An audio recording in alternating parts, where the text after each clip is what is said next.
पैर छू के पैर वही से हाथ जोड़ लो।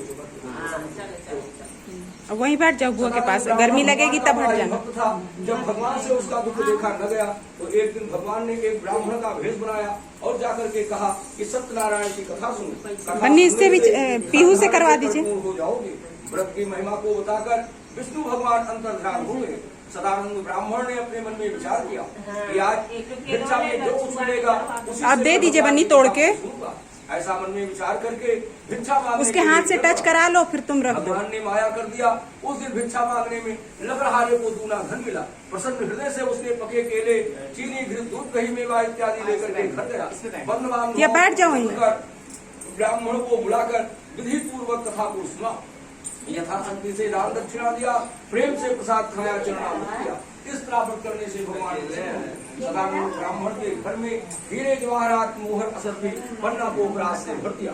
सदानंद ब्राह्मण धन और पुत्रों से संपन्न होकर प्रत्येक महीने की पूर्णमासी को भगवान की कथा सुनने लगा। इस तरह से व्रत करके इस लोक में सुख को भोग कर अंत में वैकुंठ को चला गया। सूत जी कहने लगे कि इसके आगे की कथा सुनिए। एक दिन एक लकड़हारा जंगल से लकड़ी काट कर बाजार में बेचने जा रहा था। रास्ते में बड़े जोर से प्यास लगी। जल पीने की इच्छा से लकड़हारा एक ब्राह्मण के घर गया। जब लकड़हारा ब्राह्मण के घर पहुंचा तो देखा भगवान की कथा हो रही है। बैठ करके कथा सुना, प्रसाद खाया, जल पिया, विधि पूर्वक कथा को सुना। यथाशक्ति से दान दक्षिणा दिया, प्रेम से प्रसाद खाया, चरणामृत किया। इस तरह व्रत करने से भगवान प्रसन्न हो गए। लकड़हारे के घर में हीरे जवाहरात मोहर पन्ना पोखराज से भर दिया। लकड़हारा धन और पुत्रों से संपन्न होकर प्रत्येक महीने की पूर्णमासी और मकर संक्रांति को भगवान की कथा सुनने लगा।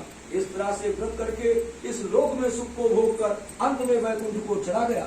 इस श्री स्कंद पुराणे रेवा खंडे श्री सत्यनारायण व्रत कथायाम द्वितीयोध्याय बोले श्री सत्यनारायण विष्णु भगवान की जय।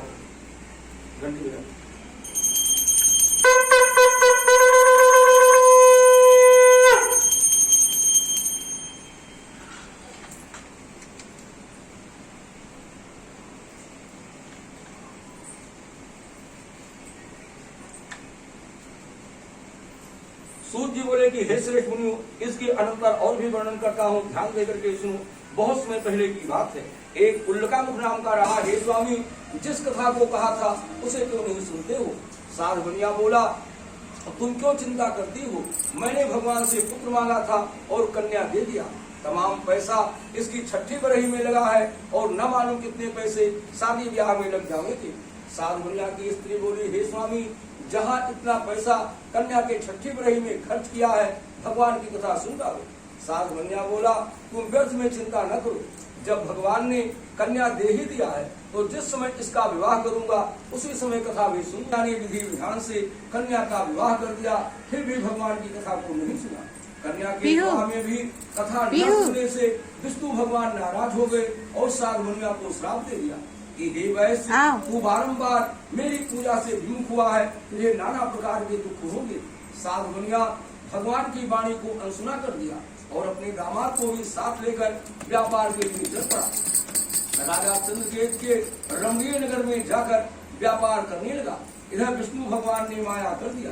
राजा चंद्रकेत के खजाने को चुराकर माया रूपी चोर साध बनिया की नाव पर खजाना रख करके चले गए। जब राजा के सिपाही चोरों का पीछा दरबार में ले गए, कहने लगे, हे राजन, हम चोरों को पकड़ लाए।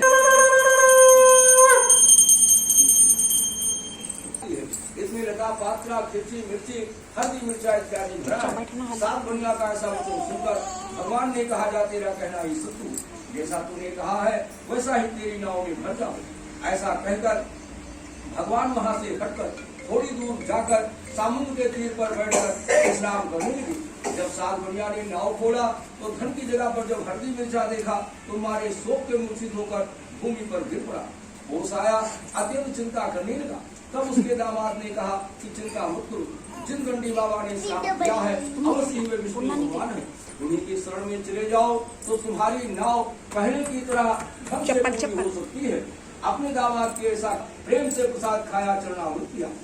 और यत्न पूर्वक धन को सहेज कर अपने चींटी, निवास चींटी, स्थान को चल पड़ा। चींटी को मार जब रही सात है। भनिया का नगर थोड़ी दूर रह गया, उसने एक दूध को भर दिया। वो दूध जाकर सात भनिया की स्त्री से कहने लगा कि सेठ जी नगर के निकट आए हुए हैं। दूध के मुख से ऐसी वाणी को सुनकर सात भनिया की स्त्री ने अपनी कन्या से कहा कि हे पुत्री, मैं सेठ जी के दर्शन को जाती हूँ, तुम भगवान की कथा सुनकर चली जाना। माता के जाने के बाद कन्या कला उठी, भगवान की कथा को झटपट समाप्त कर जल्द त्याग दूंगी। जब मेरा पति नहीं रहा तो मेरा जीना भी धिक्कार है। कन्या के ऐसे चित्र को देख सब लोग चिंता करने लगे। सात भनिया भगवान की स्तुति करने लगा, कहने लगा, हे प्रभु, अगर मेरी कन्या से कोई अपराध हो गया हो, आप उसको क्षमा करिए। मैं आपका अपनी श्रद्धा के अनुसार पूजन करूंगा। हे प्रभु, आप तो दीन बंधु हैं, दीनों पर कृपा करने वाले हैं। कहा गया है कि कृपा की न होती जो आदत तुम्हारी, तो सुनी ही रहती अदालत तुम्हारी। जो दीनों के दिल में जगह तुम न पाते, तो घर घर न होती इबादत तुम्हारी। प्रभु, मुझसे गलती जो कुछ, भगवान की कथा को सुना, यथाशक्ति से दान दक्षिणा दिया। सत्यनारायण विष्णु भगवान की जय।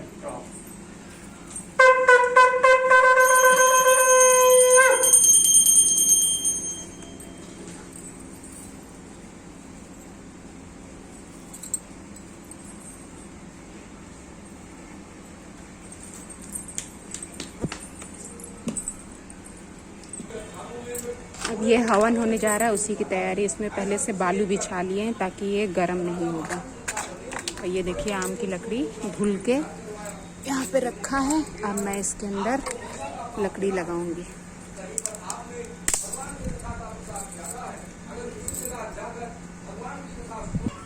अब ये तैयार हो गया है, ले जा रहे हैं वहाँ पे। हाँ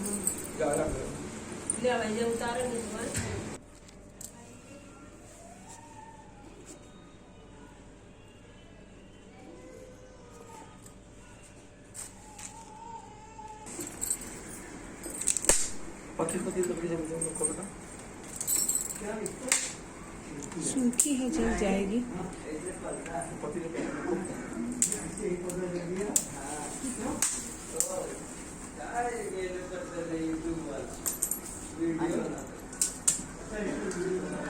रखते नहीं बनेगा, या तो इधर पे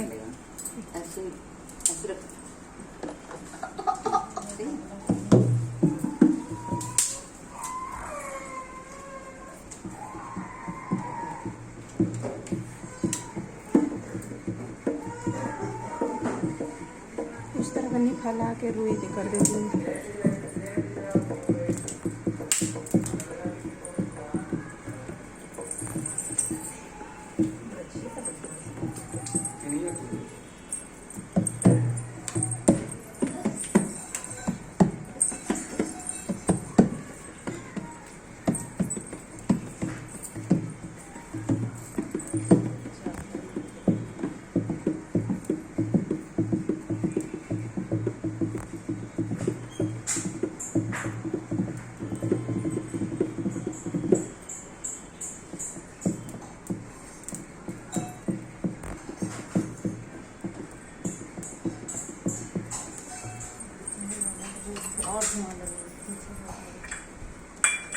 पीछे ये बैठे हैं बन्नी, पीछे ये बैठे हैं।